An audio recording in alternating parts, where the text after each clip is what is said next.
Assalamu alaikum. Welcome back to the 2020 Masjid Muhammad Ramadan session. I have the unique pleasure of introducing the next three speakers. We're going to change up the format a little bit, as most of you can see. We have resident Imam Wazir Ali. Imam Dr. Wazir Ali is the Imam of the historic Masjid Muhammad and Masjid Al-Quran in Houston. Both communities have experienced unprecedented growth under Dr. Ali's leadership. Masjid Muhammad was built in 2010, the first masjid built from the ground up after the passing of our leader, Imam Muhammad, and continues to expand to this day, inshallah. By the end of 2011, we will have our community center up and running. And so Masjid Muhammad continues to grow and change, and it is able to bring programs like this because of Imam Dr. Wazir Ali's leadership and the leadership of his community and leadership team. Imam Dr. Ali is a founding member of Masjid Al-Quran. Under Dr. Ali's leadership, the average weekly Jumah attendance grew from 10 to over 500. Dr. Ali completed an 8-year mentorship program in Islamic studies, comparative religion, and masjid administration under the guidance of our esteemed Imam Kazim Ahmed. May Allah subhanahu wa ta'ala be pleased with him and forgive him the sins. Imam Ali is also a student of the preeminent American Muslim scholar, the late Imam Muhammad. May Allah have mercy on him. Imam Dr. Ali, an entrepreneur, kinesiologist, registered dietitian, and board-certified specialist in geriatric nutrition, owns a private nutrition consulting firm in Houston. Imam Dr. Ali is also the interim director of dietetics program and a clinical instructor at Texas Southern University. And so we welcome Dr. Wazir Ali. We also have with us Imam Abdullah Rashid, an entrepreneur and member of Houston's Islamic community in Texas. He is a dedicated student of the eminent scholar Imam Muhammad, an associate imam at Masjid Muhammad and Masjid Al-Quran. He is a participant in education and community building efforts. He serves as Islamic Weekend School administrator and has taught several classes related to Islamic science, including Quranic Arabic, Sirah, and Tafsir. And online right now, he has a beginner's Arabic and an intensive Arabic course that is going global, that has gone around the world, flourishing in this online environment that we find ourselves in terms of COVID-19.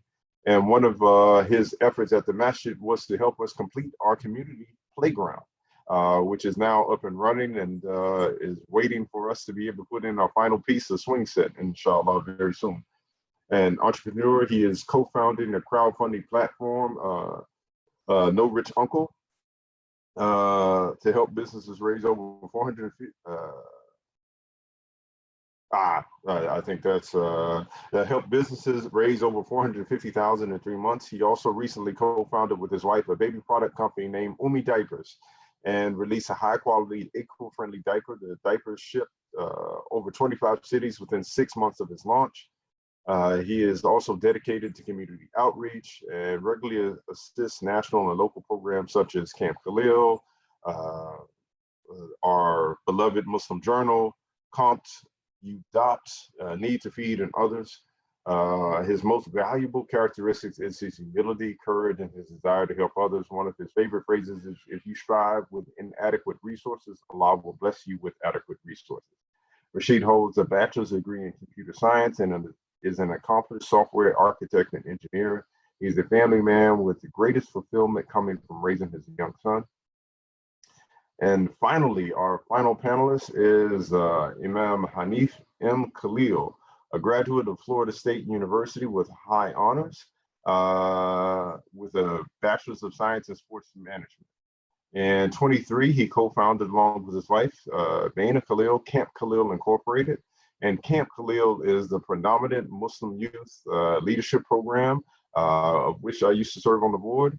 Is designed to empower youth with the knowledge and skills necessary to become global leaders, impacting our social fabric by positively affecting change in the areas of business, education, politics, and culture. He is an imam at both Masjid Warthadi Muhammad and Masjid Al-Quran. He's spent most of his career in the intersection between sports, technology, and entrepreneurship. You will see him on his webpage doing interviews now with sports figures with his as the president and chief visionary of Crescent Sports Media. So if you want to follow him online at Hanif Khalil, you can see some of those accomplishments and some of those interviews as well. He also provides career management and consulting services to professional athletes striving to achieve success on and off the playing field. He is the in October 2010, Hanif founded New American Leadership and Entrepreneurial Academy with a mission to empower youth ages 11 to 17 to become effective leaders, citizens, and entrepreneurs through skill development for academic and social success. Hanif has traveled to over 6 African countries as part of the innovative excursion connecting entrepreneurs and innovators from around the globe. In his spare time, Hanif loves reading, playing basketball, discussing social issues, and spending time with friends and family. Imam Hanif and Bayani Khalil reside in Houston, Texas with their 2 children, Kamal and Asya. So, assalamu alaikum, everyone. Ramadan Mubarak. All right, and you are all still muted, so I will unmute you again from here, but I think you are muted on your own sides.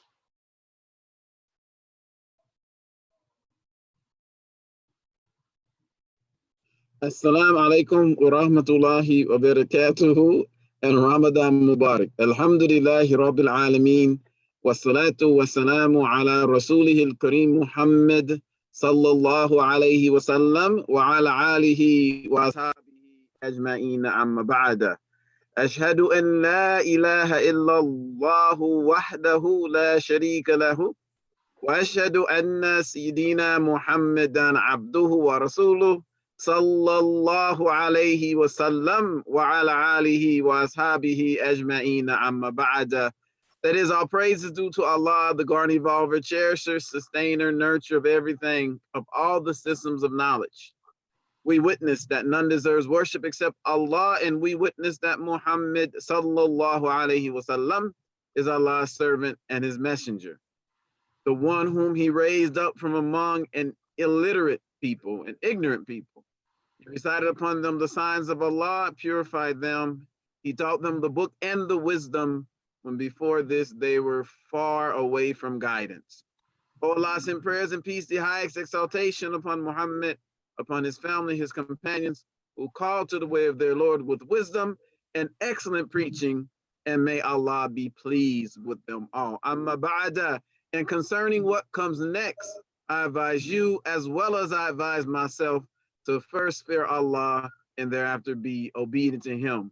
We want to welcome in our global audience to the 2020 Masjid Warthadi Muhammad Ramadan session, our conference, the last 2 parts, which is really 1 part. The last part of our presentation for today, Saturday, May 2nd, 2020. As we enjoy the fruits of the month of Ramadan, we pray that you and your family have been benefiting from this month of Ramadan, however unusual this Ramadan may be for you, however uncustomary it may be for you. Ramadan is still a blessed time. And when the believer is under unusual circumstances, he goes back to his what defines his life, what defines his focus, what gives him focus, and that is his faith. So today we're going to have a very important and timely conversation. Myself, Imam Abdullah Rashid, and Imam Hanif Khalil. We're going to have a very timely presentation today. But before I say that, I want to thank all the presenters this weekend. Who we started on Friday afternoon, and we've gone through strong to now. All the presenters, all the insightful presentations, all the knowledge and information that was shared, the wisdom from the Quran, the wisdom from the Sunnah of Muhammad sallallahu alaihi wasallam. We want to thank you all for your presentations, and we have presenters from all around the country presenting today. And alhamdulillah, everybody is enjoying. Those of you who are enjoying our Ramadan session now, as a worldwide audience. When in the past it may have been just there at the Houston Masjid al-Islam, our Masjid Warathuddin Muhammad. Although we used to stream it live. I think that our engagement is much broader this year, inshallah.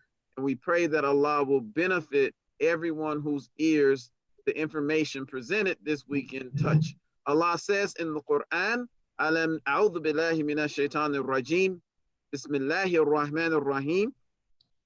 Alam nashrah laka sadrak wa wada'na anka wizrak alladhi anqadha dhahrak wa rafa'na laka dhikrak fa inna ma'al usri yusra inna ma'al usri yusra fa idha faraghta fansab wa ila rabbika farghab. And that is translated, did we not expand your breasts and remove the burden that was on your back and raise up for you your thinking? Certainly with every difficulty comes relief, with every difficulty comes relief. Therefore, when you are finished with the immediate task, still labor hard toward your Lord. The reason I begin with that quote is because I was reading just today, as I was preparing for this presentation or this discussion, I was reading a transcript from the 1995. It was 1995, 25-year anniversary. I'm sorry, this had to be 2000. I'm sorry, this was April. We just finished April 8th, 2000. This was around 20 years ago. And at that time, it was the 25th year anniversary of Imam Warathuddin Muhammad coming into leadership. And I want to just read to you something that touched me. And I want to have us see it in the context that we have this this conversation tonight. So Imam Muhammad said, I'm going to read it. He said, so pressure makes the muscle strong.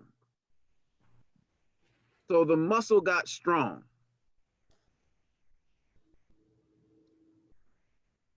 I'm determined to prove the white man, and he was speaking in the context, so I have to clarify that. He was speaking in the context of slavery and the dehumanization of the slave. So I'll go back. And so I did it like that so that we can appreciate what happens when you take something and you take it out of its context, right? So I'll go back. We couldn't do that because all the connections with the past have been denied us when we couldn't make a connection anymore. So we were without anything to feed upon but what God gave us originally. And that is the human soul.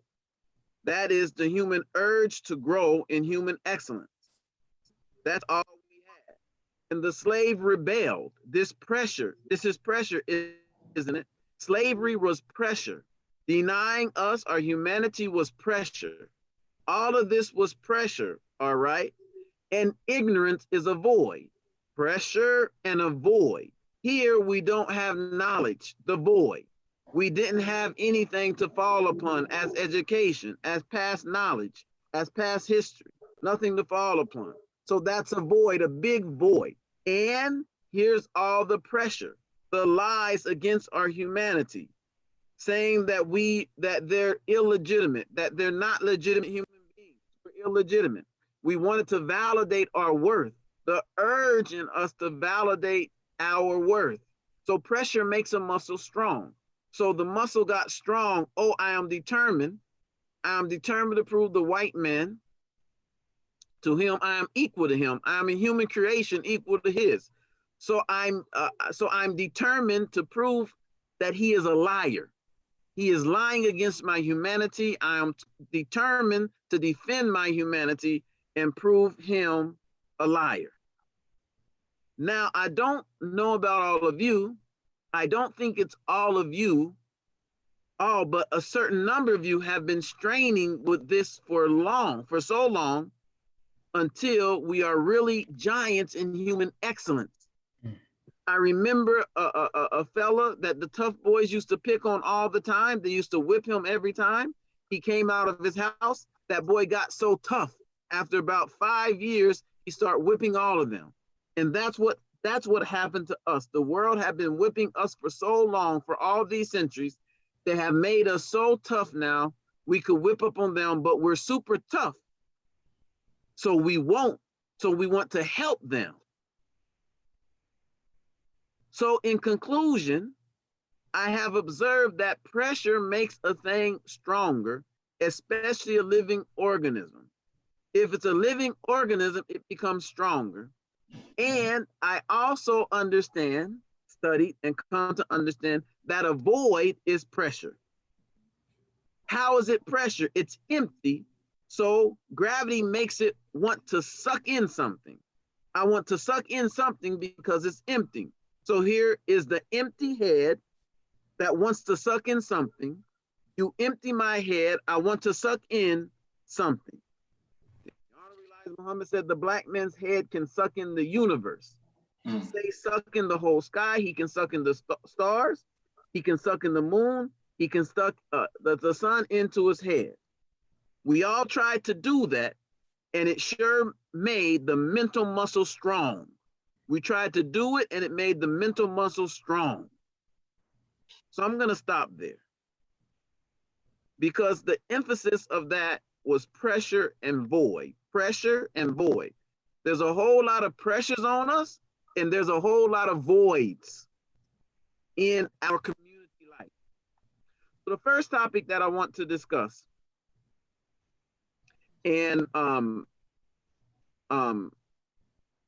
that I want us to discuss, and I'll ask the question to both you, Abdullah, and you, Imam Hanif, and that is on the continuity of leadership in the community. There are some who have suggested that there's a challenge with leadership in the community, especially the indigenous Muslim community, who came from the leadership of Imam Warithuddin Muhammad, that there are not enough of the next generation available to step into positions of leadership. Now, we know that that's not the case in every city. And I'm not saying that is even correct, but I'm saying that is a perception. So the first question is, how do we address the perception of, or the real problem of, a lack of continuity of leadership in our community?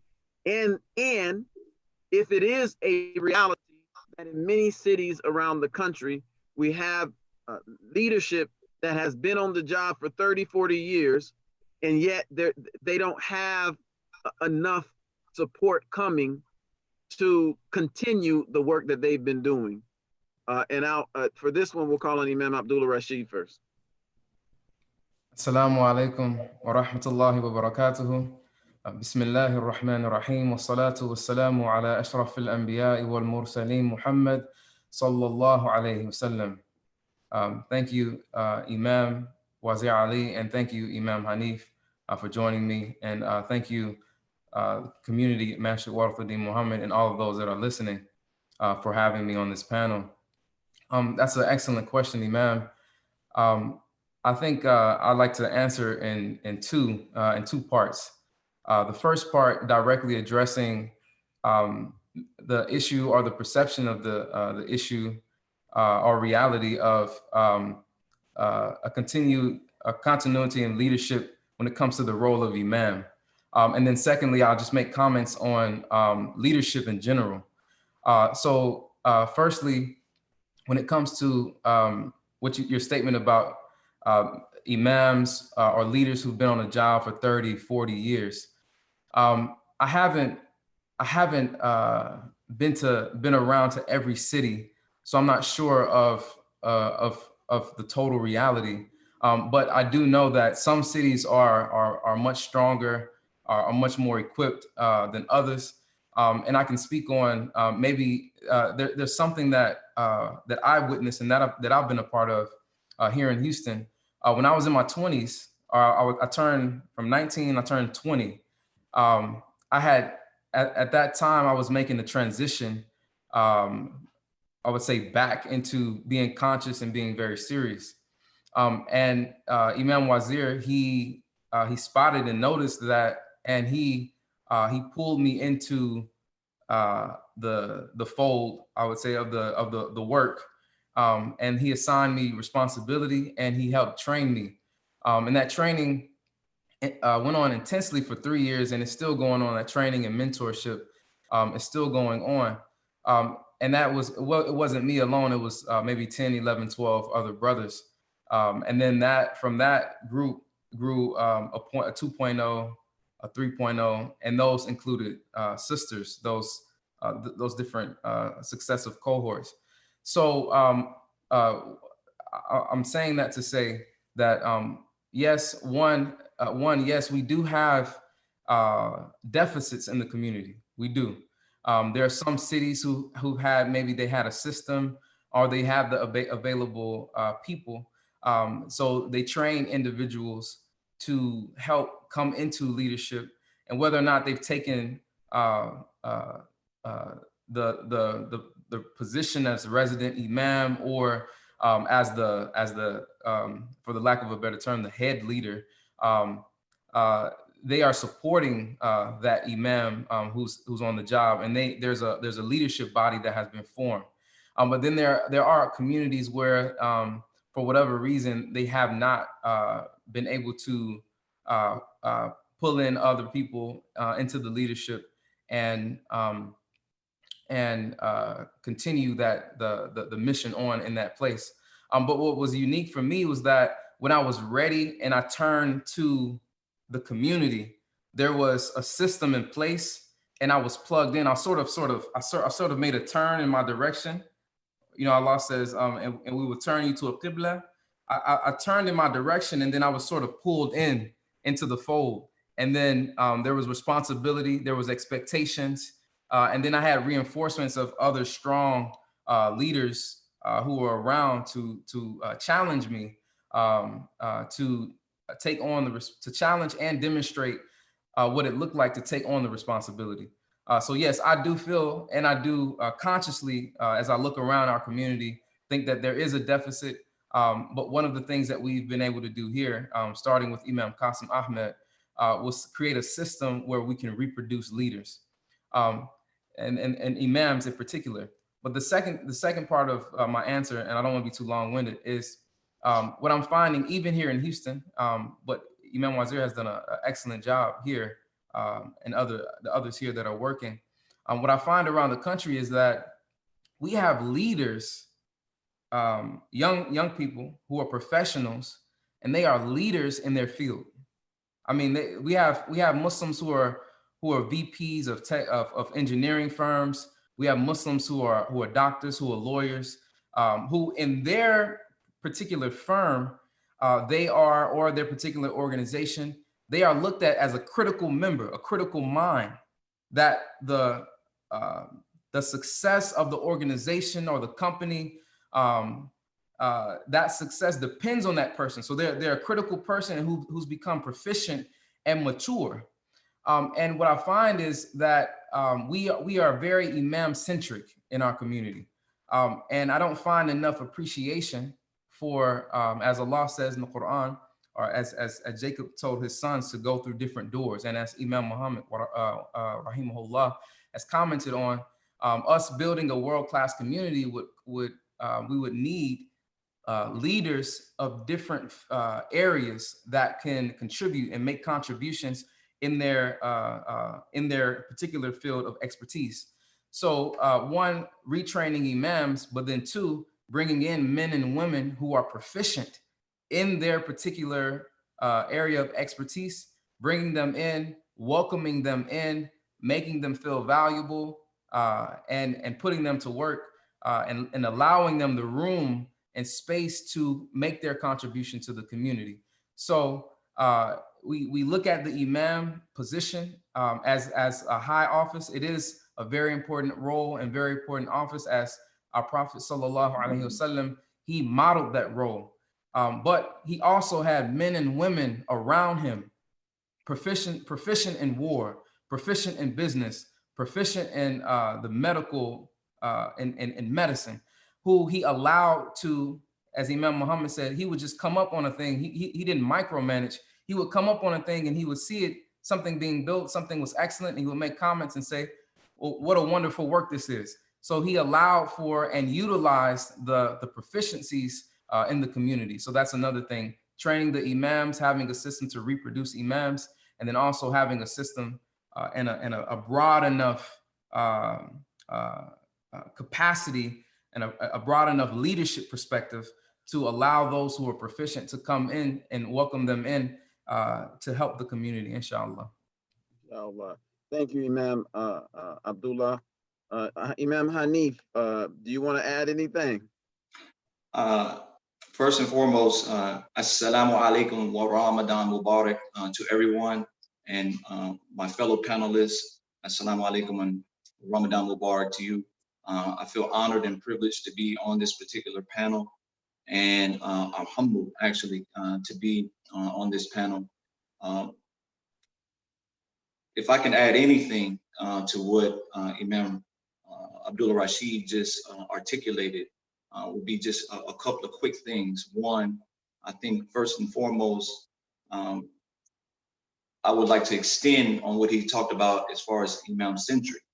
I think growing up in this community, we had a lot of heavy emphasis on imams, and imams were the ones that the leaders of the community would look towards to find the next imam, the next young imam. And I think that's what Imam Qasim Ahmed did with you, Imam Wazir, is he identified a person right in his peer view that would qualify for leadership. And he saw that, he did exactly what Imam Muhammad said, was to teach and train the next generation. And I think what happened with that is that there was, you mentioned about a void. A lot of young people at that particular age, if they didn't see themselves as imams, they kind of fell to the wayside, and they didn't get the nurturing and the attention that was needed. And so what you saw is that there had been a gap in leadership across the staff, if you will, of qualified people to help the imams in their position and their role. So that's the first thing to extend on what Imam Abdullah Rashid mentioned. The second thing, from a youth perspective, I know myself, Imam Wazir, we came up in an environment where we had conventions and we had young adult conferences. So you can see each other's skill set expressed. You can see what people were doing, what they were studying in college. And then not only from the young adult conference, you'll be able to see convention as well. You would see, you know, imams and how they would conduct their business, how they would give talks, how they would express their scholarship.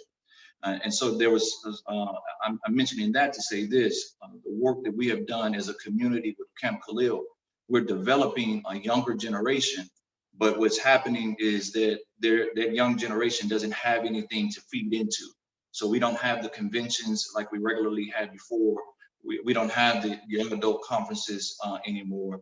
So that's the void that we can fill, is by having a system in place. We can have activities in place where we can see that youthful leadership taking place. So once they graduate from a program like Camp Khalil, we need a feeder system so that the rest of the community can see that there's other leaders that are up and coming.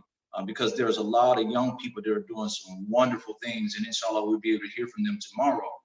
But without us being together in a community and seeing each other grow and develop as a community, the perception begins to take on the reality that there's not enough leadership.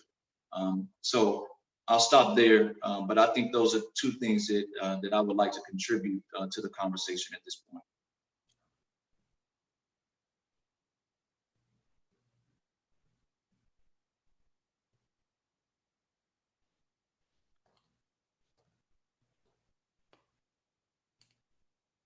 Okay, alhamdulillah, thank you.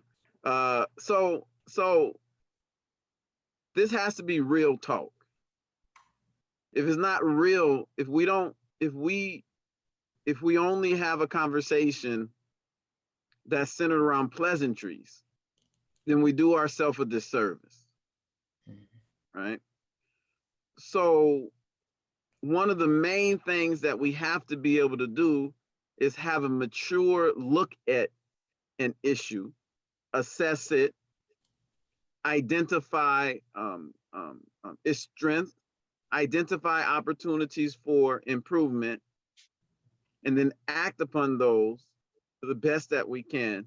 So you both already started to answer my next question, but now I'm going to tie it into something that Imam Hanif that you said, and that is without, because there are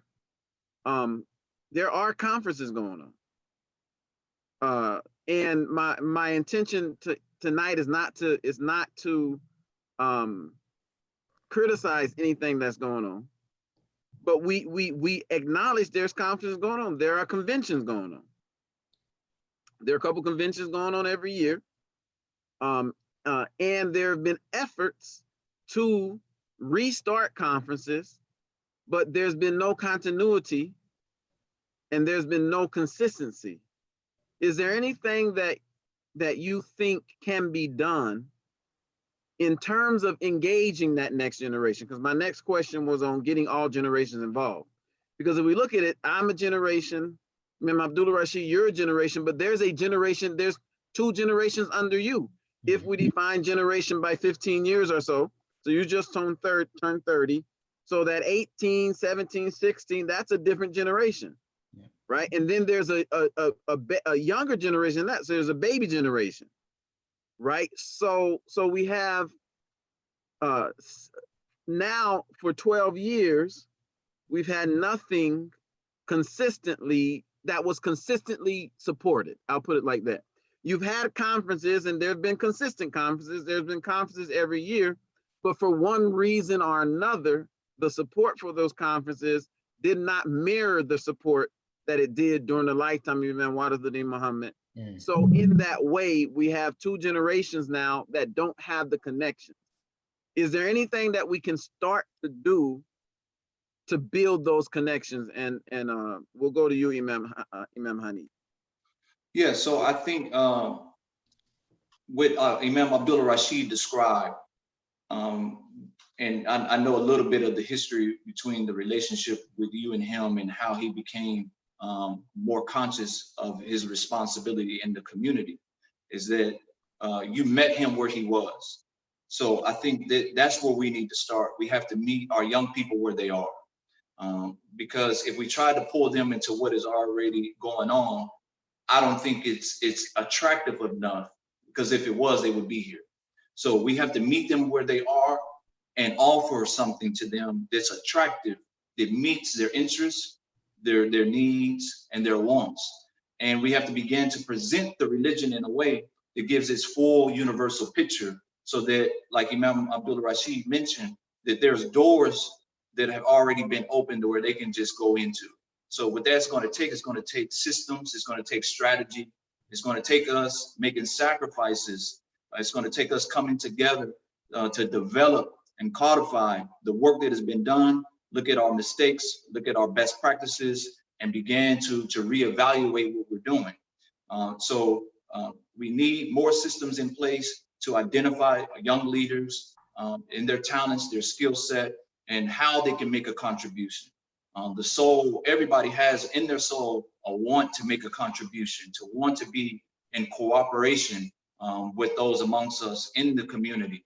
And I believe that Imam Muhammad has given us many tools, many avenues for us to pick up where we were at that particular time, and then add to it and be able to expound on it. But I believe we have the talent pool, we have the resources, we have everything that we need.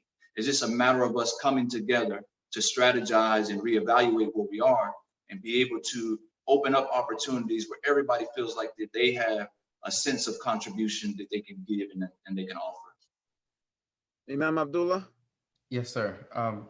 So I had 3 quick points. I'll be very, very brief with each one. Um, and please forgive me. I don't mean to sound too harsh, but I include myself in this.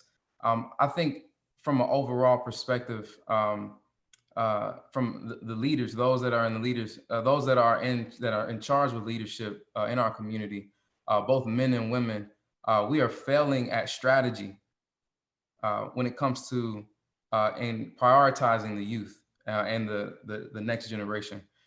We are failing at that. If we just take a step back and look at how much attention we place and how much investment we place into it. So I include myself in that as well. So us as leaders, we have to look at the needs of the community, where the community is going. We have to do an assessment, and we have to prioritize with the resources that we have our efforts. And I think that myself included, I think we've misprioritized some of the investment that should go into the youth and to continued leadership. Second, the second point is meeting them where they are. We held last year. We started a youth group.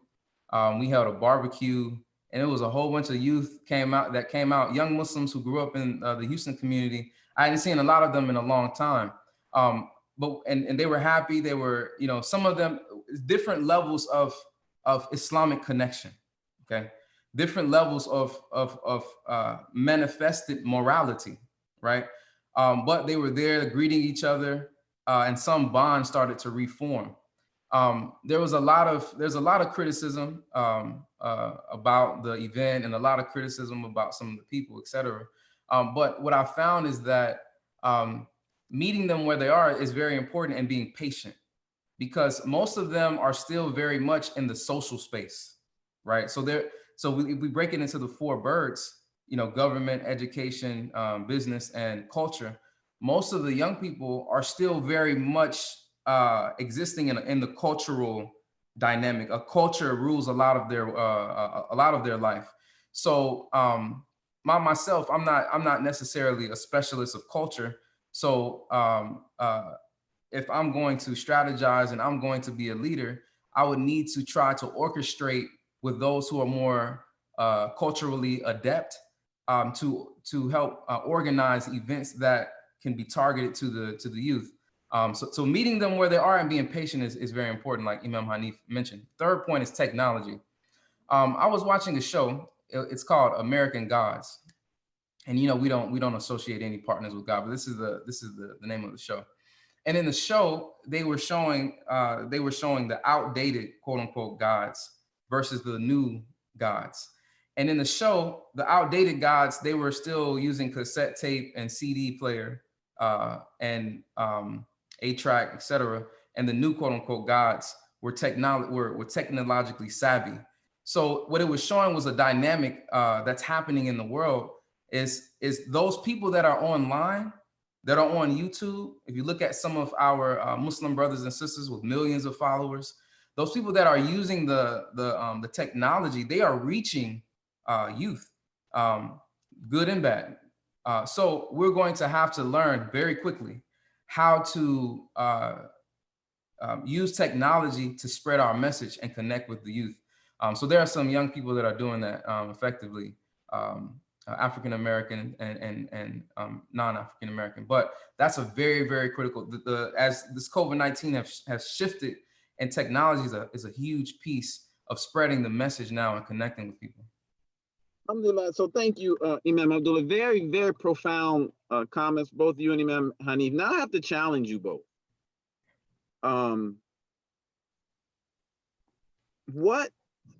So as painful as it is sometimes, part of improving is critiquing. Right? So if I write an article, so I sit on the editorial board of a peer-reviewed journal. And for those who may not be familiar with that language, when someone sends an article into a journal and they want to be published, it has to be reviewed by two of their peers who's going to challenge their ideas to make sure their ideas are consistent with the published evidence in that particular field, right? And it goes through a process called review, to where their ideas are challenged by the reviewers, and they then write an answer to those challenges. They may change their arguments. They may say, no, I'm correct, and add additional evidence. But it's a process by which the overall strength of the article that's published is made better, because it's anonymously reviewed. So you don't know who the reviewers are, and the author doesn't know who the reviewers are, and the reviewers don't know who the author is. So it removes bias, and you take yourself out of it personally, because you don't know who wrote the article. You're just critiquing the article. And so this is a process by which they try to improve the quality of the articles that's published in what is referred to as scientific literature. So now I need to ask a very critical question. Why do you think, in addition to what you've already said, why do you think young people were leaving the masjid? Why was there flight away from the masjid? Why, when we go back a generation before me, you find family after family after family of people who were at the masjid, they were involved, but then each successive generation, to a certain extent, you have attrition. What do you think are some of the factors that cause that flight? I think the intellectually dishonest answer is, well, they didn't want Islam, so forget them. Since if they wanted Islam, they would be here. Now, I could be mistaken by making that suggestion, but I think true introspection or intellectual honesty would have you ponder the question, instead of just saying, well, the young adults are not interested, or the youth are not interested, and that's why they're not involved. And so I called on Hanif first last time. So Imam Abdullah, it's on you now.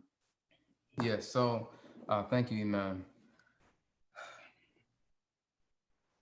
I think we could, from my perspective, and my research and exposure, I think if I would break my answer into two. One would be external forces, and then the other would be internal forces. So yes, we are aware of the phenomenon of a person leaving the religion because their heart isn't with it. So as you said, if we place that phenomenon to the side and just look at those, so there are many young Muslims around who, after me engaging with them, they still have their heart is with the masjid, but they have stories, they have issues, right? So the external forces, we look at the external forces. Last year, I traveled to 7 countries by the mercy of Allah, and 3 of them were Muslim countries. And you saw the adhan being called in these countries, and people going to the masjid, but it was older people, pioneers would be in the masjid, and the younger people would still be out in the streets. So there is a global phenomenon where because of we're becoming a smaller community globally, the effects of culture, the strong call to culture, etc. That is a phenomenon that is affecting multinational communities. So that is a factor, right? So the culture of death, etc. I don't have to go into it. That is a factor. But at the same time, there are internal forces.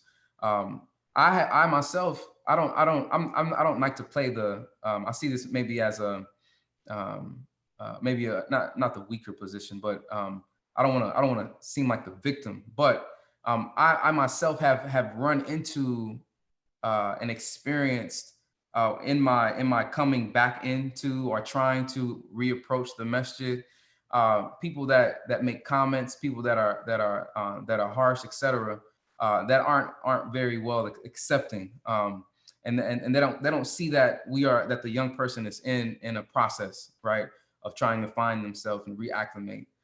Then also we as African Americans, we have family issues that young women and young men, they tie to Muslim fathers and Muslim mothers. So that's another dynamic that's not spoken about much, where abuse that happened was not, it wasn't separated from the religion. This was a Muslim father that abused me, right? Or a Muslim mother. I'm sorry if I'm going. These are cases that I'm interacting with, right? But these are real cases where it would make me cry to hear that. Look, you know, I've turned away because this is a Muslim father and an imam, in some cases, unfortunately, who may have abused me, and now I've tied that. I haven't separated that abuse from the religion. So I think that we have to be very merciful and nurturing when we're meeting the youth where they are. And there's much more that can be said, but I'll just end my comments there. Thank you, Imam Abdullah. Very, very profound conversation. But if we're afraid to have real conversations, we all might as well just go find something else to do. Yeah, that's right. I mean, if not, we're kidding ourselves. We're placating ourselves. If we're afraid to have true, real, meaningful conversation, then we're just stroking our own egos. We're just sitting around wanting to have a good feeling instead of really wanting to deal with the challenges that we're facing. So thank you so much for that. Imam Hanif. Yeah, so if we look historically of African Americans in America, and we think about the younger generation, who were their parents? So we look at about the age of, I would say, 1990 and above, who were the parents at that particular time. So those children, primarily, majority of those children were children out of wedlock. So if we think about that from that perspective, so Imam Wazir, you and myself, we came from two-parent households. Majority of our community came from two-parent households. So we're looking at the product of children that are parents that are coming from out of wedlock relationships. So that has a very profound effect on what we're looking at right now. So that's one thing.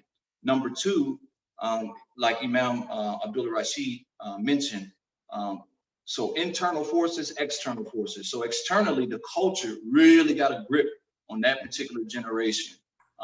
You know, and then we also have to look at how we treated those effects. How did we treat that?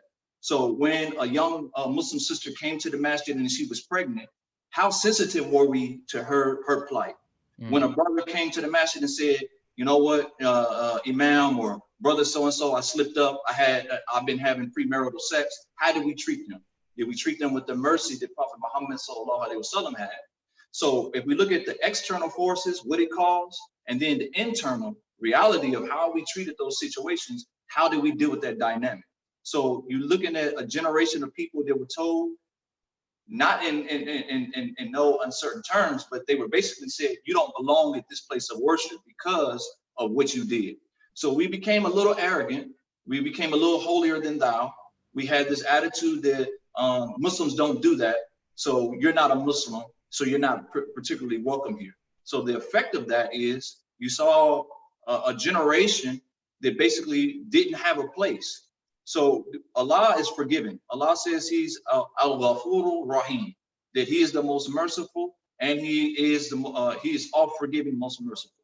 So if Allah is merciful and Allah is forgiving, how dare we not be forgiving and merciful to our own community? And so the breakup of the family unit is a big issue.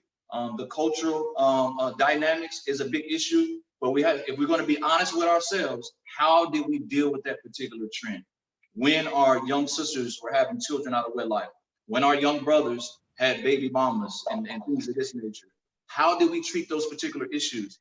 Were we forgiving and merciful enough to say, you know what, you made a mistake, dust yourself out, clean yourself up? Because most of our parent generation, they came from those type of environments. And the Nation of Islam was a place that they came to get cleaned up. And so as we grew and we matured and we became into more knowledge, we start smelling ourselves a little bit with so much knowledge that we became less forgiving and less merciful. Imam, can I say something for 30 seconds? Go ahead, yeah. Okay, so if you think about how Umar radiallahu anhu, he suspended the cutting of the hand in the famine. In Islamic law and fiqh, the environment, and even Imam Muhammad, I believe, would agree with this. The environment, you have to look at the environment. if the environment is so savage and such a strong grip that, and one, we're sending our young people to non-Muslim schools. If they're in that environment and we expect them not to suffer some of the consequences of being in that environment, so they may have a child out of wedlock, or they may be smoking marijuana, something like that. The way we deal with them has to, that occurrence has to be an identifier of something that of something that's happening with them. And then we have to look at how we can add some reinforcements to help them in that situation, rather than leveling them, flooring them, coming on the rostrum and blasting them, things like that. So that, from my perspective, I'm talking to some of the people, they still feel, they call it masjid hurt. I didn't know that was a term, but it's like they want to be connected. They have a connection, but there hasn't been a bridge back to allow them to come back into the fold. So I have to challenge both of you. So how you demand morality while at the same time navigating this mercy? Because are y'all suggesting that is tolerated? I mean, are you suggesting, so what exactly are you suggesting in terms of immorality and fornication and having babies out of wedlock and other things like that? Are you suggesting that those things be accepted in the community? Absolutely not. Absolutely not, of course. But we have to begin to look at what reinforcements can we bring to the table, right? So of course we have to give the best expression of the religion, and that is, of course, God consciousness, that's taqwa and things of that nature. But we also have to look at what causes these things to manifest itself in a community. So lack of established programs, lack of established, I would say, things that facilitate a process for our young people to get married, to get to know each other in a halal way, and not from a theorized perception, but something that is concrete. So for instance, I'll be real.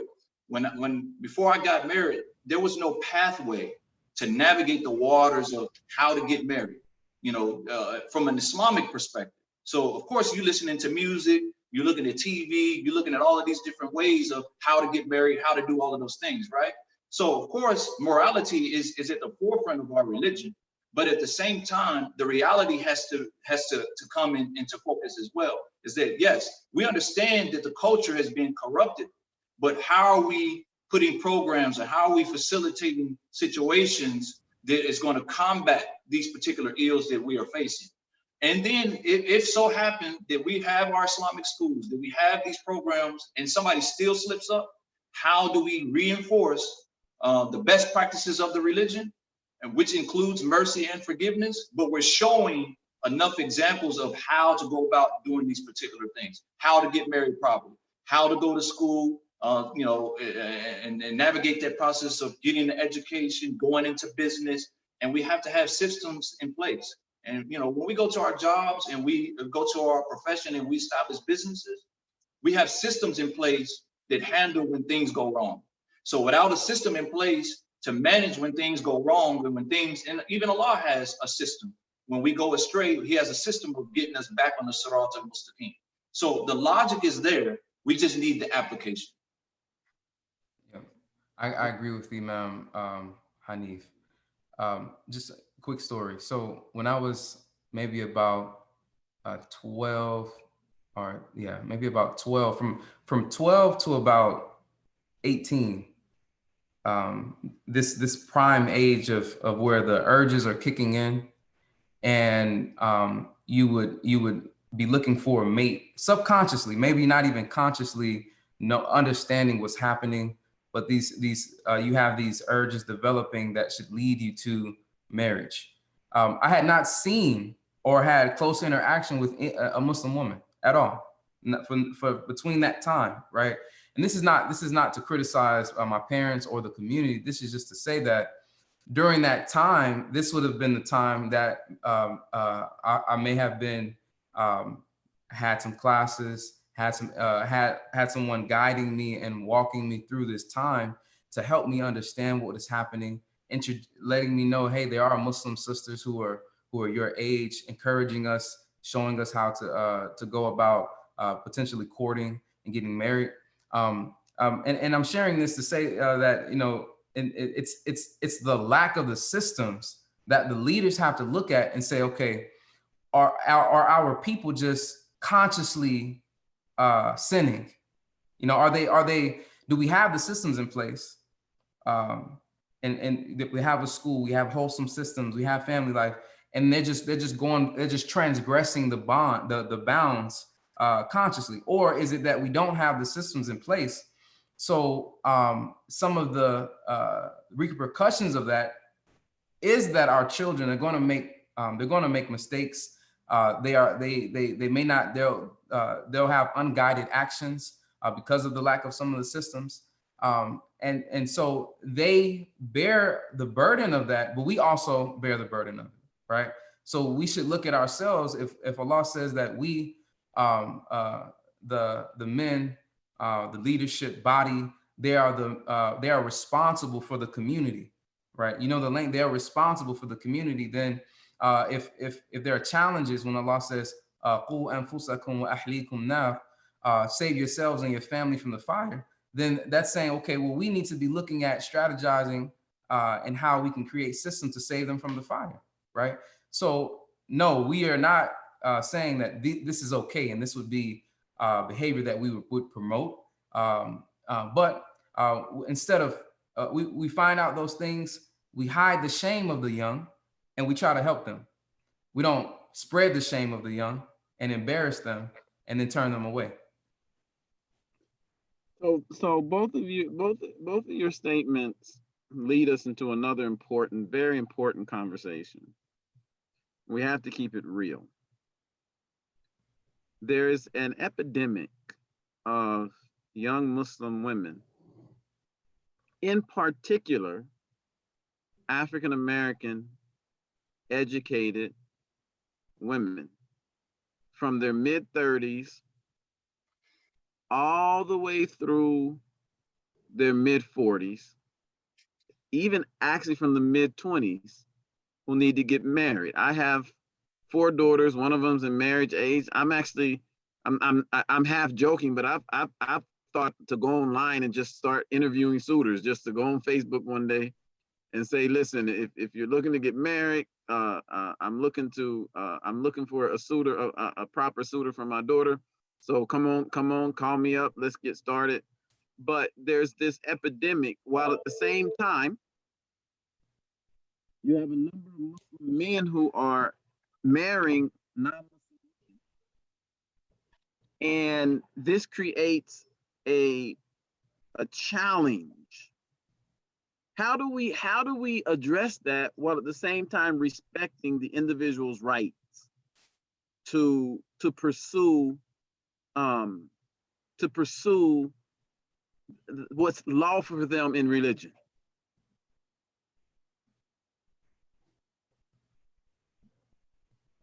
I think we lost him, man. Yeah. I'm gonna give him a moment to see if he comes back. Okay. But I think you got, there he is. Okay. I think you're up, Imam. You're on mute. I'm gonna put you on, Hanif. My battery is dying. I'm sorry. I apologize. I have to go plug my new battery in. So I'm gonna be off the screen for a few minutes. But we'll go with Imam Hanif, then Imam Abdullah.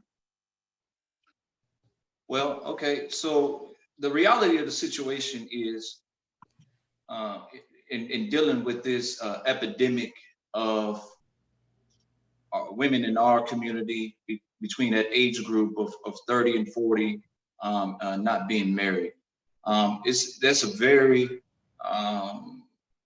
complex issue to deal with, because there's so many factors that we're dealing with. So if you think about the dynamics that have affected us culturally as a community, the images of what is popular. We went through a phase of music and entertainment that shunned marriage. So if we take that into consideration and also looking at how we've been able to combat that issue again.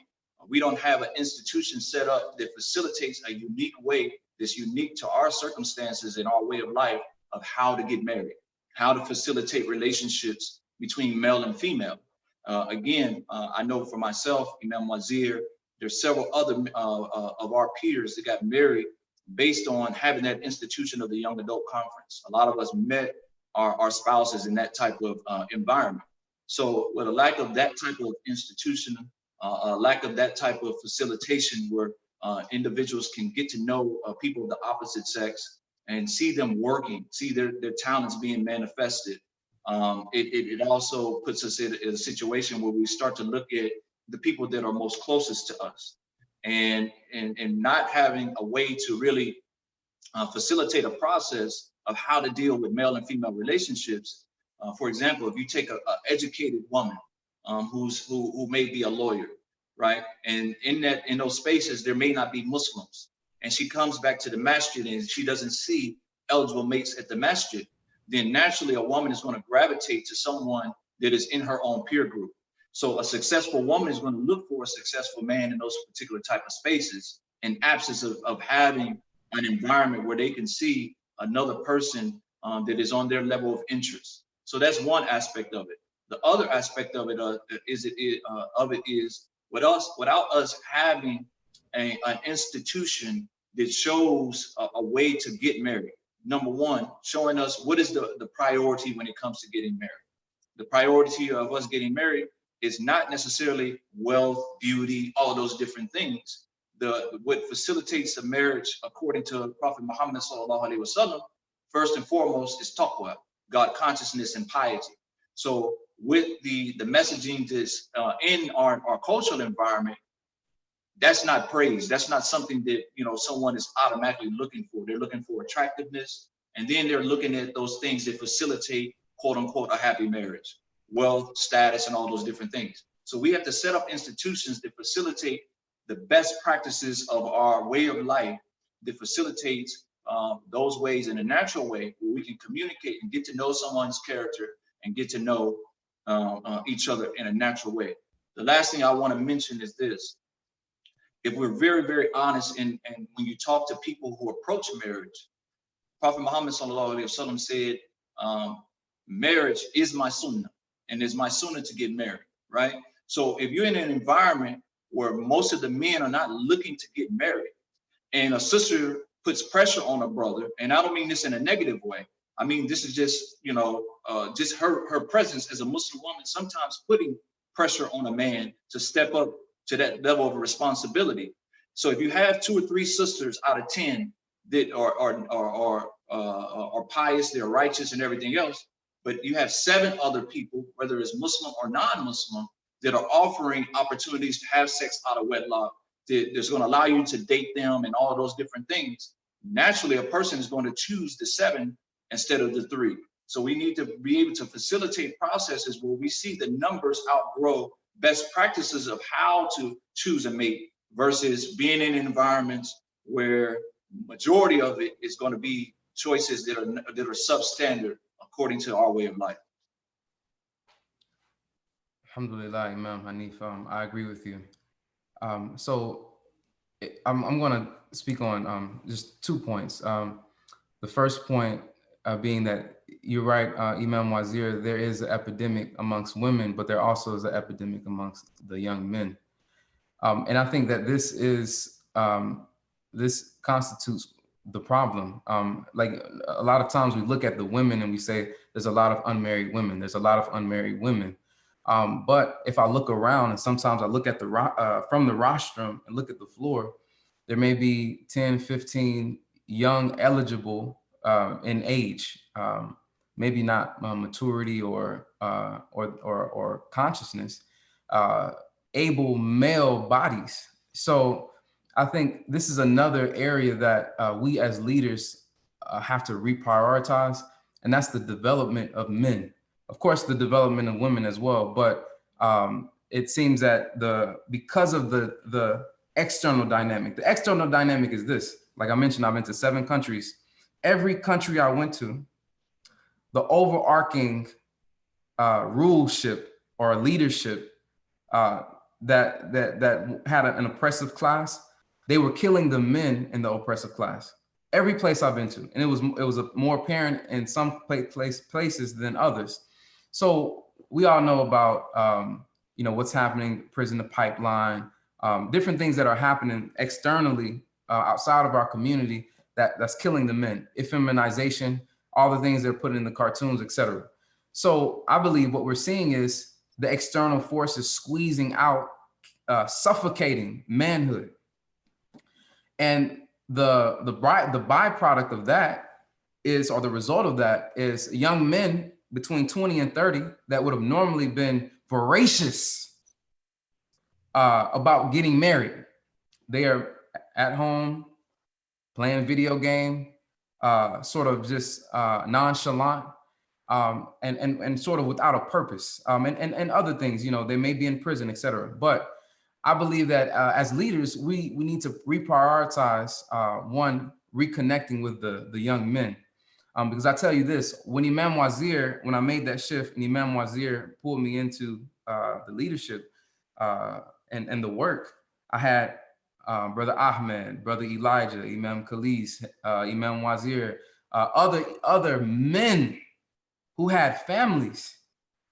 And I was looking around at myself, and it only made me strive to reach inside of myself and pull out the potential, and live up to those that were around me. So I really feel strongly. We have a brothers meeting. I feel that we have dropped the ball when it comes to brotherhood. So therefore, the younger generation, the younger men, who a lot, as an external factor, a lot of them didn't have fathers in the home, even in the Muslim community. The fathers weren't there, or if their fathers were working in the community, the fathers weren't there because they were working in the community. That's another thing, right? So I think as of right now, we're going to have a strong focus on building bonds with the brothers and us being around each other, and us pushing the brothers. The women can put pressure on the brothers, but that's going to be received different. If a man puts pressure on another man because we build a relationship, that's a totally different dynamic. So I think that we're going to have to prioritize brotherhood and helping employ the men, helping them gain courtship skills, etc. And then once all the men in the community, the young men, are married and there's still women left, then we can say, okay, well, there's still women, there's still sisters there. Then we may have to look for another alternative. But I really believe that we need to focus on raising up and making the young men stronger, because I believe now we have been emasculated. So how do we so one complaint that has come to me is that there are a lot of African American men who are marrying others who are not African American.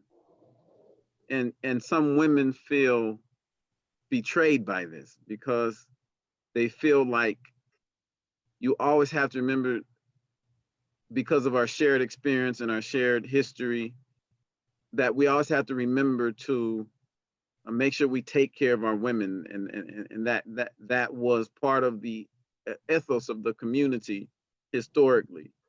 When from a straight halal and haram perspective, that's allowed.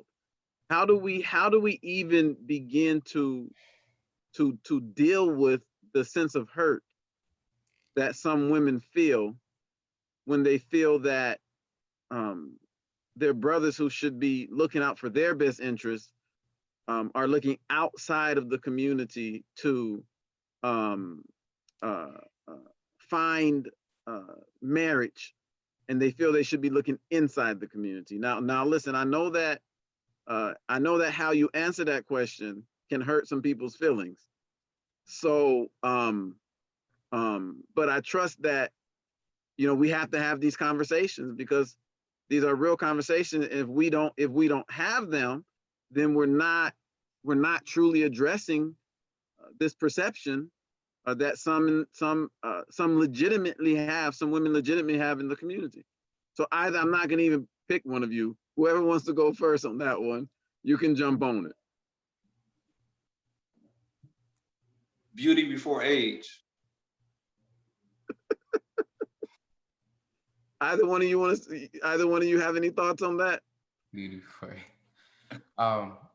So Imam Wazir, I do echo your sentiment. That sentiment exists amongst men marrying Muslim women of other ethnicities, as well as men marrying non-Muslim women.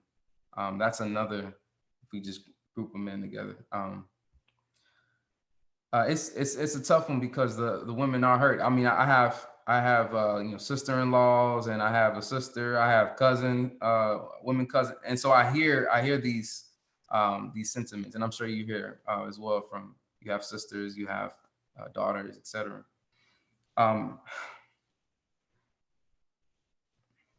I think too, it's a challenge. I think we would have to have some sort of reference point. So we do recognize that it's halal. We do. But from my orientation, I've heard Imam Muhammad say that, and this may have been a particular time in history, but I've gravitated towards this, that because of our shared experience, that we should be looking amongst us first. So, you know, sisters out there, I do share your concern with that, and I do express, you know, I don't want to say apology, but, you know, I am from the male, the body of men. I do feel that we should be looking amongst our community first and taking care of our community first. I was traveling with an African brother from Nigeria, and he said to me, brother, he told me and my brother, he said, you all should be ashamed of yourselves, the condition and the treatment that you have of your women. This is what he said to me. I'm a Muslim, he's a Muslim. He just said, you African-American Muslim men, you are not taking up the responsibility for your women that you should. So I say that to say that you aren't the only you aren't the only ones that have that concern, and that is the actual sentiment. So I'll get straight to the point. So first and foremost, we have a shared experience. Us as African Americans, we have a unique experience, and with that unique experience, we're able to identify, you know, unique issues that we share amongst each other. We know if an African-American man sees another African-American man walking down the street, we automatically going to do, you know, the normal thing, give us a head nod, right? So that's just something that we know. That's a shared experience. That's a way of communicating. So us as men are African-American men, and as African-American women as well, we have a shared experience, and we should look to each other first to solidify and establish our community life first, because we have unique situations and problems that nobody else is facing throughout the world. You know, most people can look back, and I don't have to belabor the point, but most people can look back generation after generation after generation and see a connection with their tribe, with their ethnicity, with their nation, with their race. With the African Americans, we can only probably go back maybe 3, 4, 5 generations if we're lucky.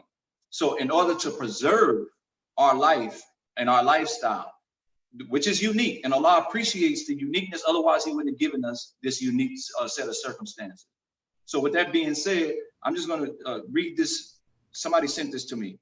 It says, there are more black male and female births. There are more black male than female births in the United States. However, by the time the two reach 18 and you factor in homicide, suicide, incarceration, black females outnumber black males 7-1. The black males effectively dying at the rate of an endangered species. So I said that to say this: with those unique problems, it takes unique communication, unique kindred spirits, unique conversations that need to happen, unique sets of strategies that have to happen. In absence of that, you're going to see the byproduct of what we see now, that people are going to choose whatever they feel is going to make them feel better, right? So a lot of times marriage is emotional, but as we know, Prophet Muhammad sallallahu alaihi wasallam advised us not to marry emotionally first. That should not be the priority. So we have to look at this logically. We have to look at this strategically and think about ways how we can repair the relationship between the African male and African-American male and the African-American female. There's a lot of unaddressed trauma that we have to address to repair this relationship. And in absence of that, the byproduct of that is what we see. So we can cast blame on both sides, the male and the female, but the reality is, moving forward, we have to put together a strategy and a way that we can facilitate a way that we can handle the issues that are facing us uniquely, and that starts at home and it starts with marriages. Well, thank you both. There was a comment on Facebook. There was a comment made on Facebook that, with all due respect, there should have been some female representation on this panel, considering the topics presented. And I'll acknowledge that that's a very good comment. Thank you for that recommendation. There was another comment that said there is not we need a project like Habitat for Humanity type project that gets our youth all on the same task, that gets their emotion, commitment involved, and allow them to build camaraderie. There's not enough leaders that are still actively involved and connected in the areas where severe guidance is needed, such as Section 8 housing, the slums or ghettos of those areas, et cetera, et cetera. So we want to thank all of you who have joined us on Facebook and who are enjoying this conversation. And we welcome, we appreciate your comments, and we appreciate your directions and suggestions for improvement, because the biggest, I know this is gonna sound corny and cliche-ish, but the biggest room in all of our houses is the room for improvement. MashaAllah, alhamdulillahi rabbil alameen. But so then now we have to follow this vein down is where it's taken us, because when I remember when Imam Muhammad was asked about marrying non-Muslim women, he said he would search the 1 billion Muslims on the face of the earth. And he said, if I was not able to find a Muslim woman after searching the 1 billion people on the face of the earth, he said, then I would consider marrying someone who wasn't Muslim. And that's no disrespect to our Christian brothers and sisters. That's no disrespect to our Jewish brothers and sisters, but it's our obligation as Muslim men to make sure that our women are taken care of, and that they're cared for, and that they're responded to. But now, if what you said is correct, Imam Hanif, if there's 1 to 7 African-American Muslim females versus males, I can ask either one of you this, because there's no woman to answer this. But so then the flip side comes, should African-American females be looking outside of African-Americans for mates? Should they be looking for Muslims outside of African-Americans for mates? But we will, in respect to the comment that the sister made, that there should be a sister on the panel, alhamdulillahi rabbil alameen. And you all know me, I would appoint one right now. If we were at the masjid, I would call one up from the audience, but unfortunately we don't have that circumstance and that situation. Alhamdulillahi rabbil alameen. So my next question is on successful marriages. We have many marriages in our communities that have not been successful. We have a divorce rate in our community. So what do we do that once we get married, we stay married? So what do we do to build success in marriage? And how do we begin to address the challenge of failed marriages and failed relationships in the Muslim community? And we will acknowledge it. They sometimes they fail because of incompatibility. They fail because of abuse. Sometimes they fail because of infidelity. They fail sometimes because people just aren't good matches for each other. Whatever the reason, how do we begin to work toward more solid and stable marriages in our community? Imam Abdullah. So alhamdulillah, I think that's an excellent question. So Imam, my wife and I, we have 4 children. We both just turned 30, and mashallah, our parents have known each other for over 50 years, and they're connected. So we are deeply ingrained in the community, and what we've noticed is that even with all of those connections, we have to do. There are 3 things that we, as a married couple, there's more, but there are maybe 3 things I would like to mention. One, we need mentorship. So if we can create some sort of process, support group, we have one here in Houston, but creating a marriage support group is a very important institution to have in the community, because there will be areas of growth for both the man and the woman. And a lot of that, there's introspection, but then there has to be a mirror. There has to be sounding boards. There have to be people that are more mature to that both the man and woman can look at individually as well as collectively in order to help strengthen the marriage. So our marriages, they aren't isolated institutions. They're institutions within the larger institution, which is the community. The marriage support groups or marriage support institutions are extremely important to have. And then secondly, I'll have to go back to this. A strong brotherhood and a strong sisterhood also support the marriage. We had a brother session, and there's a lot of things that came out in the brother session where brothers were speaking about issues that they were having. They were able to speak to each other.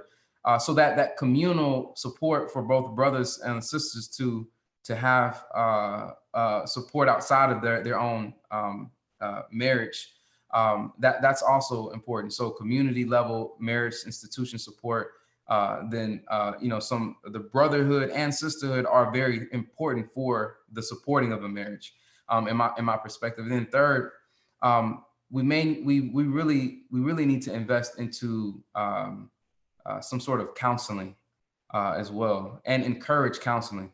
I believe that our community, I think growing up, I've always looked at counseling as a negative, as something that maybe mentally deranged people or mentally challenged or people that had severe mental problems, they went to counseling.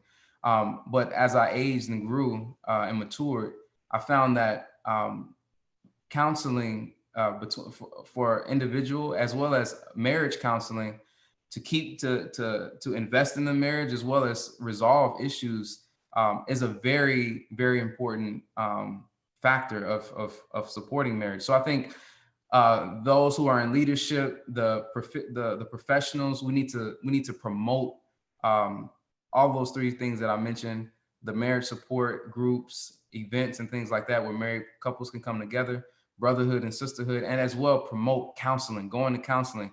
Don't allow things to erode because there are some issues that you cannot resolve between yourselves. As the Quran says, you find a wise person from each side, or one wise person, however that manifests itself best for your situation. That's something that's mentioned in the Quran. So if it's mentioned in the Quran, that must be a very important, universal, long-lasting, perpetual solution that will always be needed. Well, go ahead, Imam Hani. I'm a preface what I'm getting ready to say by saying I don't mean this to be insensitive to our current condition, but I'm going to use our current condition as a metaphor. And what I mean by current condition, I'm talking about COVID-19. We have an epidemic that we're all facing, right? And it's forced us to really look at solutions to how we handle this situation. So this epidemic with the divorce rate and everything else, we're looking at it from this perspective, and that's this: when the rest of the world gets a cold, African Americans catch the flu. So whatever problem is facing the rest of society, it affects African Americans the worst. So on one hand, divorce is not unique to African Americans, but it poses unique set of circumstances that African Americans face. So how do we resolve the solution? The same way that the body reacts to any other situation. When one part of the body is affected, the rest of the whole body comes to its rescue. So we need an all-out focus group on how to handle the situation of that we call the institution of marriage. And from the whole life cycle, from the individual to the marriage coming together, to the family, to the different stages of marriage, to the different levels of family. So before children, while you have children, as your children begin to leave the house. So all of those different things that affect the lifestyle of marriage, we need to address it, because we've gone so long in all of our issues. We've been going on for so long with unaddressed trauma. So trauma has entered into our community. It has entered into our marriages. It has entered in everything, but we haven't addressed it. And to Abdullah's point, and I was going to bring that up, therapy, counseling, all of those different things from an individual standpoint and from a collective family. So we need counseling for individuals. We need counseling for married couples. We need family counseling. So also, with that being said, we need more African-American Muslim psychologists, psychiatrists, family counselors, and things of that nature. So this situation with marriage in the African-American community, it poses unique set of circumstances that we don't have time to provide solutions here. But I think we need a step-by-step approach of the whole family life cycle, from the individual to the married couple to families with children, families without children, and then as children progress and go out into the lifestyle and get married on their own. Thank you, alhamdulillah, Imam Hanif. Very excellent comments, Imam Abdullah. Very excellent comments. When y'all finish, read the comments on Facebook, because there's a very lively, y'all getting, this session is getting very lively responses on Facebook. And that's part of the reason I made a decision not to go into my solo presentation, because I was supposed to go into a solo presentation at 7:20.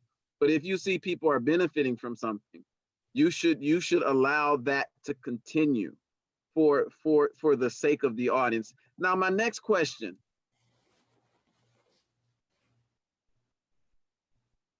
Houston is the most diverse city in America, documented by Dr. Stephen Kleinberg, a sociologist at Rice University. And as you know, Mercy Community Center, one of our other locations, and Ibrahim Islamic Center, they're very diverse communities. And in both of those communities, African Americans are not the majority.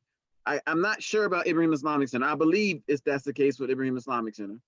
But African Americans are not the majority of the attendees. African Americans are the majority attendees at Masjid W.D. Muhammad. And that's changing rapidly too. That's changing very quickly. If you look at the demographics of those who attend, especially Jumah Masjid W.D. Muhammad, the proportion as African American is shrinking, and the proportion that's from diverse ethnic and racial groups is increasing. The majority of people who attend Masjid Ta'aleem are African American, and the majority of people who attend Fifth Ward Islamic Center are African American. So of the 5 masjids that kind of come from a similar set of circumstances, and we'll include Masjid Tawheed too, because Masjid Tawheed came out of, Imam Qasim Khan came out of the Nation of Islam, and he was once very close in terms of his association with the leadership of Imam Warathat Muhammad. So if we include 6 masjids, 4 of them are probably predominantly attended by African Americans. 4 of them are not. So my next question is, how do we embrace the universal Muslim community? How do we embrace our identity as Muslims? How do we place our identity as Muslim above our racial and ethnic identity without losing the historical connections and losing the ability to address our unique circumstances, our unique historical circumstances as African Americans in America.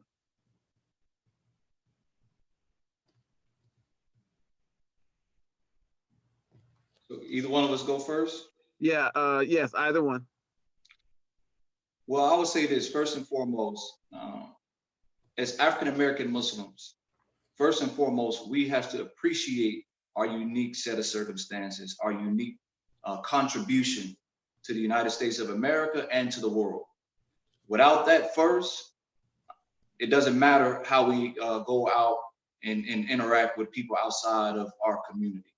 If we don't preserve and have an appreciation for our unique history, our unique contribution, and if we don't preserve our individual identity, we won't be able to interact with people of different ethnic groups that are Muslim, and different races, ethnicities, and things of that nature. So first and foremost, we have to appreciate who we are, understand our self-worth, have the correct identity of us as individuals, and then, and only then, can we go out and have healthy conversations, and we can have effective contributions. Because without that, we will always continue to have this sense of we're not enough, or we're not worthy of enough. So we have to appreciate with confidence the unique set of circumstances that were ushered in by the Honorable Elijah Muhammad, may Allah be pleased with him, Malcolm X, all of the leaders that came through the Nation of Islam, Imam W.D. Muhammad. We have to preserve, protect that, and have our sense of self-worth and that identity. And then we can have healthy conversations, healthy engagement. Once we understand that we are established to a certain degree, we can begin to interact and engage healthily with Muslims of different races and ethnicities. With that being said, Allah appreciates diversity, but as we know, that shouldn't usurp or be the priority amongst Muslims, but we all have to respect our diversity as well. And I think that once we have that as African Americans, then we can have healthy discussions, more healthy discussions. Not that we're not doing it now, but I believe that we can make more of a contribution, a greater impact. Because although Houston, we've done a good job here, I'm speaking more collectively around the United States and the world. But I think that we definitely have something great to offer. We have a great contribution to make, not only to the United States, but the world. But we have to preserve our identity, preserve our self-worth before we begin to really take the necessary step that we need to take, and not having that void or the insecurity or whatever complexes that come along with that. Yes, sir. So I was listening to a Ramadan session just recently, and what I'm going to say, Imam Muhammad has said it, rahimahullah, in different contexts. But he had mentioned that what, and you alluded to it earlier, Imam Wazir, that what happened to us as a people formed us as a new people, and most of us are aware and have heard of that. But what I'm thinking is that in my father's generation, and maybe beyond, we were very careful not to integrate in a way that we would lose our identity and the historical significance of what the great leaders and pioneers have established. So I grew up under this idea where we shouldn't reach out and we shouldn't connect to other Muslims, and I think it was strategy to that. Because we are still very much forming as a people. As traveling to different places, I can see the four birds that Imam Muhammad rahimahullah pointed us to establish: educational institutions, business and economics, government, strong government, and culture. Some of the greatest people, they have mastered those areas, or they have become proficient in three or four of those areas. And I think from our perspective, we're still forming, so we're gradually opening up. So from what I would like to say is that I believe that when we should take account of what we have and what our contribution can be to others. And then we look at what it is that the areas that we are lacking in or we need assistance in. And our relationship that we build is a mature relationship saying, here are our gifts and strengths and contributions. And here are the things that we know that you all are strong in, and we can engage into a relationship based on our strengths and serving each other based on strengths and weaknesses. And I think if the leaders, those who are both men and women, are engaging each other, that can help trickle that mindset down into the community. But if we enter as subclass Muslims, which some will impose that on us. I'm not trying to take that away. Some will definitely impose that on us. But I believe we have to take account of what we are strong with, and also take account and assess our weaknesses, and enter into the contribution, into the relationships, being aware and being confident of what we have, what we can contribute, and then what we also are looking for when it comes to the lita'arafu, coming to know each other, coming together for the greater benefit of the universal community. Inshallah. So, Alhamdulillahi Rabbil Alameen. I want to thank both Imam Abdullah Rashid and Imam Hanif Khalil for their comments this evening. There was a Ramadan session I was at, and Imam Muhammad Rahimahullah alayhi, he talked about dialectical discourse and dialectics, and the distilling ideas through discussion, engagement, debate, argument. We can never be, the Quran comes to tackle big issues. The Quran comes to address the big issues in life. Prophet Muhammad sallallahu alaihi wasallam, he had to deal with the big issues, the big realities that existed as part of the human experience, and as part of his the growth and development of his companions. And the Quran comes to give us a logic so that we can address these issues, and we can address them in such a way that cultivates us as human beings to move us on toward the destiny. We all have to remember that if we don't address if we don't have conversation, if we don't acknowledge these issues that may not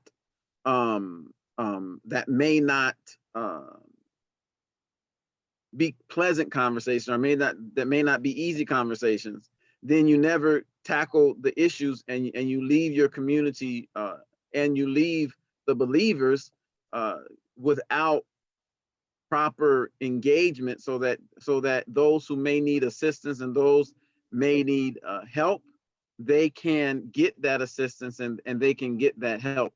So it's important that we have conversations like this. It's important that we have real conversations like this. I was at a convention once. It was an ICNA convention. And this was a long time ago. And my statements are nothing against the organization of ICNA at all. My statements are only based on that's where the conference was that we was at. And this was when Imam Qasim Rahimah alayhi, he was still alive.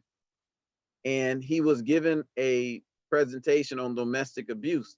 And he said, any man that abuses his wife is no more than an animal. And then he went to give his support from the Quran, and he went on to give his support from the Sunnah of Prophet Muhammad sallallahu alaihi wasallam. And what happened after that changed my perspective in a real way, because after his presentation, around 15 Muslim women lined up. And this was 20 years ago. So the condition may have changed.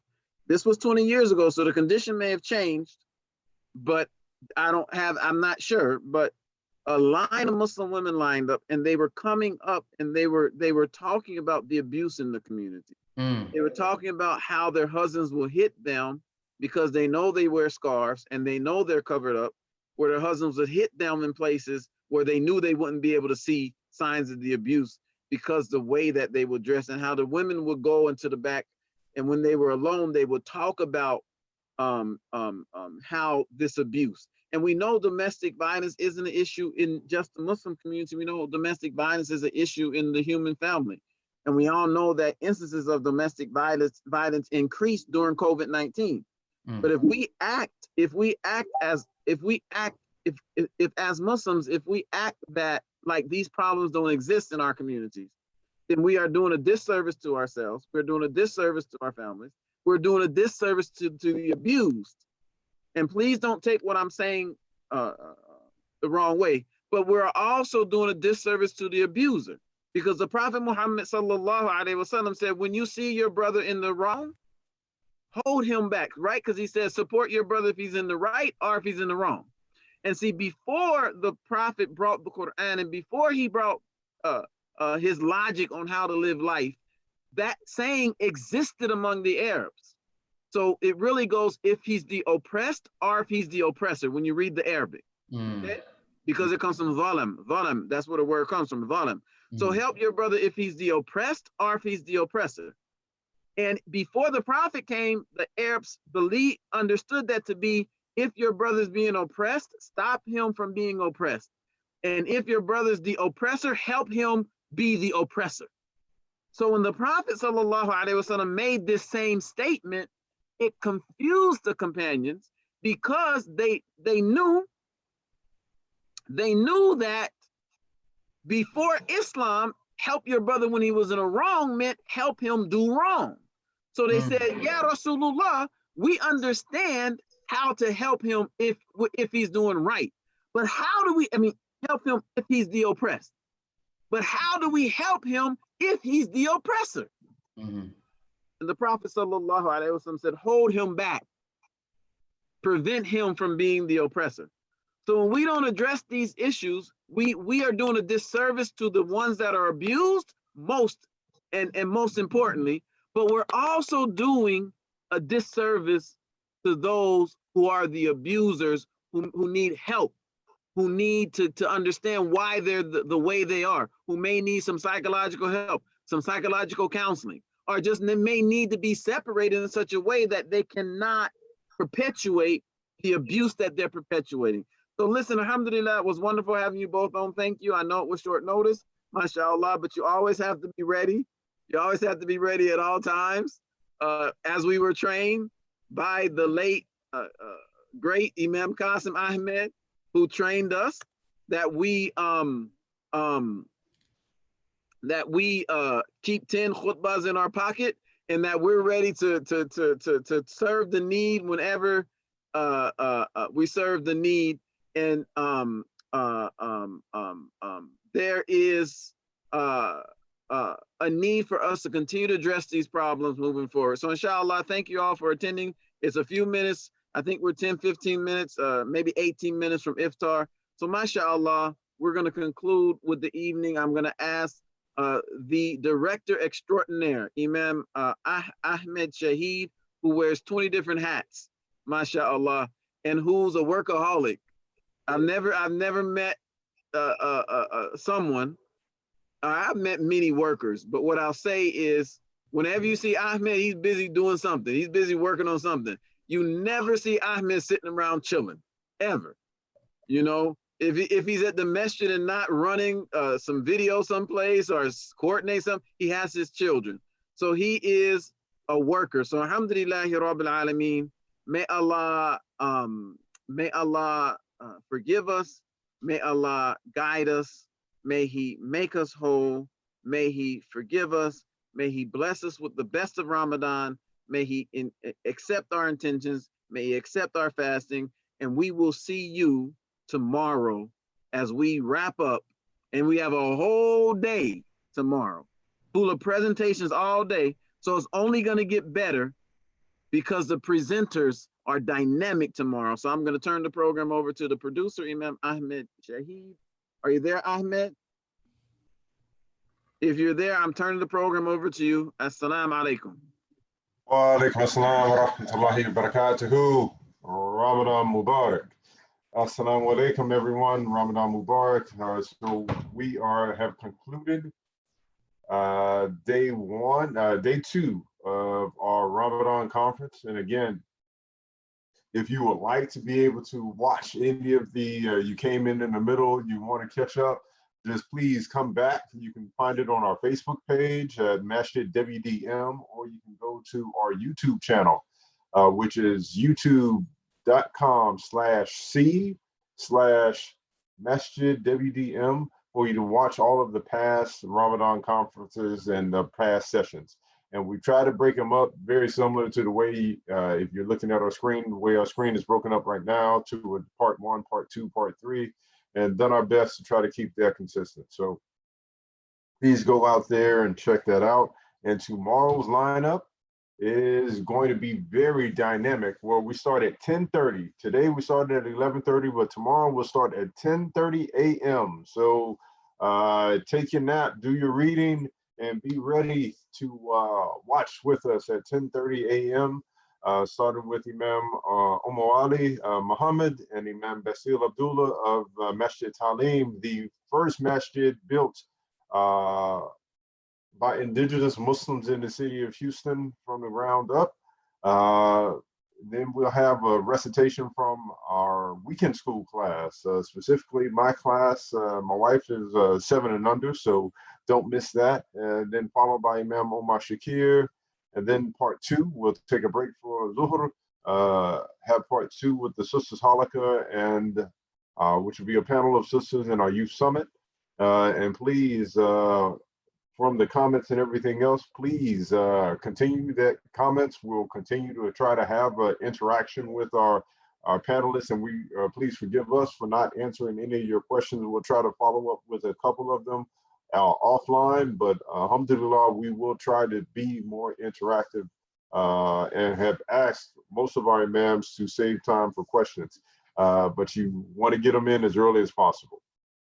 And then we'll end with Sister Fatima Ali and Imam Fahim Shawad. So again, we're streaming online at Facebook and YouTube. And if you are only able to listen on your phone, we do have the phone number out there as well. But I want to reiterate that again, programs like this only happen through your support. So please, if you're able to make your donations, we're not charging anything for this free streaming Ramadan session, but we ask that if you are able to, please make a donation to www.masjidwdmuhammad.com, and then you can make your donation via for our zakat, for our building fund, which is helping to build our community center so that our masjid has a home for the families and the children, and so they don't tear up our new masjid, and also just to help keep the lights on, put the AC on, help us to be able to stream and continue to bring programs like this. So if you are able, please make your donations there, and also your donations for COVID-19 pandemic relief fund.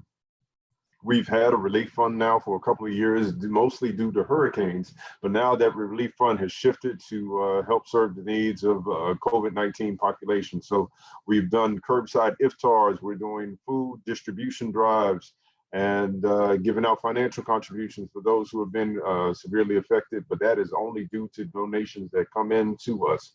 So please continue to donate, please continue to give. Our new Muslim orientation class is every Sunday at 3 p.m. It will be suspended this Sunday due to the Ramadan conference, but next Sunday, again, that session will be at 3 p.m. And if you would like to register, please fill out the bit.ly/new Muslim orientation and go to that website, fill out the form, and you'll get information about how to join. And again, if this is going too fast, I'm talking too fast, you can always hit Alt-Control print screen. That's Alt-Control PRTSC on your keyboard, and that'll save the image that's on your screen, and then you can paste that with a Control-V into Word or PowerPoint or something else so you can get this information later, or you can simply just pause when you see the video, run it back and pause where you are right now so you can write down that information. And again, lastly, next Sunday for our local community, we'll be doing food dry goods, food box distribution here at the masjid. Stay in your vehicle. We'll put the box in your car, but it'll be from noon to 2 p.m. And inshallah, we'll also be doing iftars that night, but that hasn't been confirmed. Just stay on the lookout for that to be confirmed at our Masjid WDM Facebook page for us to send that information out as well. Lastly, there is a daily Ramadan Quran reading program for sisters only, where the sisters get together and they take turns reading the Quran so that they can complete the juice for the day.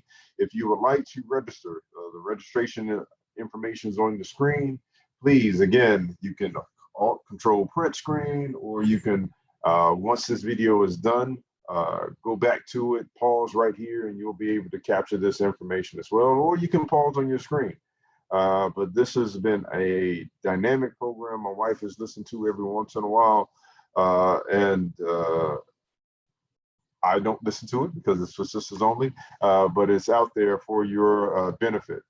Again, we continue to have our Ramadan talks, so you can continue to interact with Imam Wazir Ali, our resident Imam, and the other Imams of Masjid Orthodox Muhammad and Mercy Community Center every Friday, Saturday, and Sunday during Ramadan. That's obviously suspended right now, but next Sunday, next weekend, we will start that program again.